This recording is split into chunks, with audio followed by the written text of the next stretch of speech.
Police ഉദ്യോഗസ്ഥൻ സ്ത്രീയെ മർദ്ദിച്ച സംഭവത്തിൽ കർശന നടപടി എടുക്കുമെന്ന മുഖ്യമന്ത്രി നിലപാട് വ്യക്തമാക്കി. DGPക്ക് അത്തരമൊരു നിർദ്ദേശം നൽകി. DGP ADGPയുടെ റിപ്പോർട്ട് തേടിയിട്ടുണ്ട്.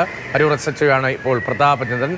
അനന്തകൃഷ്ണനുണ്ട്. അനന്തൻ, ഈ ദൃശ്യങ്ങൾക്ക് പിന്നാലെ സർക്കാർ തലത്തിലുണ്ടാകുന്ന ഇടപെടലും നടപടിയും എങ്ങനെയാണ്? രതീഷ്, എറണാകുളം നോർത്ത് പോലീസ് സ്റ്റേഷനിൽ നടന്ന ഈ ക്രൂരമായ ദൃശ്യങ്ങൾ മാതൃഭൂമി ന്യൂസ് ഇന്ന് പുറത്തുവിട്ടതിന് പിന്നാലെയാണ് പോലീസ് ആസ്ഥാനവും ഒപ്പം തന്നെ സർക്കാരും ഇടപെട്ടത്.